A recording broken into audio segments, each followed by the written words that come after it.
Well, one of the key elements of the European Super League never getting off the ground was, of course, the power of the fans and the strength of their opinion and how they voiced it in opposition to this project. The 6 Premier League clubs involved withdrew their interest less than 48 hours after announcing the breakaway. Well, it's been an unusual situation with supporters from rival clubs effectively joining forces to protect the sport they love. And there's no greater rivalry in English football, certainly historically, than Liverpool and Manchester United. So here you can see Joe Blott from the Spirit of Shankly and Andy Mitten, the editor from United We Stand, who join us live right now. Gents, great to speak to you both. I mean, would you say that it is fan power that has ultimately turned this entire story on its head in double quick time? And I'll go to you first on this, Joe. Yeah, hi everyone. Yes, it had. I mean, I think this is an incredible show of solidarity and unity between fans, and clearly we know how to put rivalries aside. We do that for our community-based projects around our fan support and food banks, so we know the morality and really the principles and value base of what being a football fan is. So it doesn't surprise me that when we're challenged by something like this, that actually football fans right across the country get together. It might seem unique to others, but actually we're human beings first, football fans second, and rivals third. And I think the response that we've had amongst the 6, but also amongst the other 14 in the Premier League and amongst the rest of the football pyramid has been fantastic. Andy, would you agree with that? I mean, despite your long-standing rivalry in terms of league titles and obviously the geography, would you say that actually you're sort of feeling even more proactive because you're seeing what the likes of Liverpool fans are doing and Manchester City fans are doing, and that might help galvanise and unite all of fandom, really? I think with this issue, it was one which affected not just one club, but all the clubs, not least those who were involved, whose name was taken in vain, and clubs signed up to a Super League which the fans didn't want, they weren't consulted on. So the fans were right to be united in their voice, in their anger, and that was a natural reaction. It wasn't even orchestrated. Right from the minute that the story was leaked on Sunday afternoon, there was a consistency from fans saying, we do not want this, not in our name. And not just from fans, from other stakeholders in footballing, including the government, former players. It was unanimous in UEFA. And these are not organisations who fan groups necessarily trust. There's been lots of problems for football fans going to games in Europe, ticket prices, allocations, etc. But fans were absolutely united against the idea, and I spoke to some people from Liverpool yesterday, and we said pretty much the same thing. It's not about the rivalry between Manchester United and Liverpool or Manchester City, or when I saw Chelsea fans turning up on Fulham Broadway last night, my first reaction as a football fan was, good for you for going down there and showing how you feel. And this should not be happening. It should not be allowed to happen. And I'm glad now that we can talk, and it almost certainly looks like it is not going to happen. Joe, can I just tell you a little bit about what John Barnes has been saying today? I don't know if you heard him interviewed a bit earlier on, where he had a very, very powerful point of view, of course, as a former Liverpool player, saying that football's mass popularity has always been exploited, and the Super League plans had always been a power struggle. And he's quoted as saying this: let's not be fooled, the fans have got nothing to do with this. This is a power struggle between elite groups. UEFA, FIFA even references us here, Sky.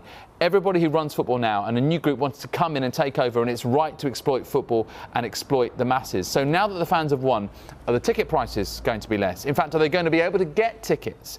Are the share prices going to go down? I don't know how the fans have won. They may feel they've won, but the winner is the status quo. But do you feel, I mean, just to nuance that argument slightly, Joe, do you feel that at least you deserve a seat at the table where football governance going forward is concerned, and that you have been heard in this respect?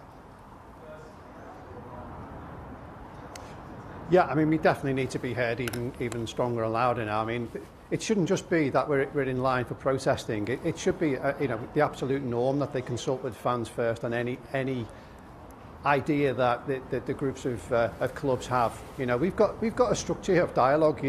We have structured dialogue here at Liverpool, and they need to use that. They were silent last week. They were silent for the 48 hours after the decision-making process. That's entirely wrong. We've got the Football Supporters Association. You were talking about UEFA there. We've got the Football Supporters Europe group. these are key organisations who really do work together and actually do take the challenge to football owners and football clubs. That there needs to be change. And I, for one, can't wait. It needs to hurry up. But, for the fan-led review being led by government now, it's been promised for such a long time. We do need to have that rapidly, and we do need to have that fan involvement at board level. There needs to be an opportunity for fans to not only to remove members of new owners, but also to have seats on there, and also maybe even to invest in football clubs. There needs to be the fit and proper test needs to be completely and utter overhauled, so that it needs to be completely and utterly, change from top to bottom about how football is run. It can't be run continuously the way it is, because all that will happen is that we'll flip-flop from one crisis to another. To you, Andy, I mean, it's interesting, isn't it? Since the Glazers have set foot inside Old Trafford, that relationship has been fraying and fraying and fraying. And Nicky Butt used the word bullying today in terms of how these clubs have operated with this European Super League. How would you now assess the relationship between the fans and those at the very top of Manchester United Football Club right now? There's never been a relationship between the Glazers and Manchester United fans. That was a takeover which shouldn't have been allowed to happen. But it did happen amid huge protest. There was a breakaway club was formed. There was significant protest with the green and gold in 2010. Below the actual owners, there's actually been great improvements in terms of communication between the club and fan groups. And there's been some progress as well. Ticket prices for away matches are limited to £30. Ticket prices at Old Trafford and at other big clubs, they've not gone up in a decade. That's something I would never have found myself saying when the Glazers took over. United fans were given free trips to Kazakhstan last year in the Europa League, refunds last year for the away game at Lask. So there's a lot of good people trying to do good work, but of course they're not in the absolute power. It's the Glazers who are in the power. And even Ed Woodward, who will be stepping down, he's been the lead in suit at Manchester United, but he doesn't wear the trousers. It's Joel Glazer. These are the people who've pushed for this European Super League. They've seen the backlash from supporters. And as Joe said, there's already well-established, well-respected groups representing football fans domestically and in Europe. And they need to be have more power. They need to be backed by legislation so that the type of ownership model, which often happens in British football, is not allowed to happen. These clubs are community assets. And it's brilliant that Manchester United or Liverpool have got this global support and that the Premier League is so popular globally. But Liverpool are from Liverpool. It's a city in the northwest of England. Manchester United and Manchester City, they're actually from Manchester. These are institutions with over 100 years of history, which matter hugely to their community. And you just cannot come in and take their name and take their name in vain and sign them up to something which the vast majority, I'm talking 98% of their supporters, do not want to do in the name of money and greed. That's all it was about. It was only about money. Listen to the supporters. You would never have signed up for that. And the supporters are not always right. And they do tend to object as a first reaction, but they were absolutely right in this case. I mean, there's one thing, isn't there, Joe, that really unites Liverpool and Manchester United, along with their illustrious histories, which is that they're both currently American-owned. And a lot of the blame seems to be really pointed squarely at the American approach, so to speak. Do you feel that actually something can be done about this, not so much to do with their nationality and where they're from, but in terms of new owners coming in and actually an education as to what this club represents and how English football works? Is there more that can be done in that space to stop these problems happening again? Yeah, absolutely. And Andy was referring to legislation there, and clearly we need that in place. It's not a problem with foreign ownership. It's what the problem is that there isn't then due diligence to follow it through and the rules and regulations to support that. We saw that with the sad demise of Bury, didn't we? So this isn't just a Premier League issue. This is about unscrupulous owners who are just taking football clubs as being cash cows for themselves. It's all about finance. It's not about the traditions. It's not about the values. It's not about the principles of the football community. And this does need a radical overhaul, and it needs to start now, because this is, as I said, it's just going to happen time and time again. And football fans, will be harangued about this forevermore. And, you know, Bill Shankly, you know, over 60 years ago said, there's a holy trinity in football, and that's the manager, the players and the fans. And that's what we saw this week. We saw some tremendous feedback from Jurgen Klopp about his opposition to it. We saw players like Patrick Bamford, James Milner, and then the tremendous work of what Jordan Henderson did yesterday in terms of what he said. And we've said it as supporters. So there's the Holy Trinity. The owners need to look at what the Holy Trinity does, and they need to reflect on the positions that they've got in power, and make sure that football remains as it should do, which is a supporter-led sport. Andy, it was mentioned right at the start of this European Super League launching, as we saw just a few days ago. It appeared that Real Madrid were driving it. It also appeared that Manchester United's owners were very much trying to keep the wheels in motion here. If there are sanctions that could be levelled at the club, how would you make sure that in any way that it is the owners who carry it as opposed to the club, because they're looking to try and make an example of them essentially now?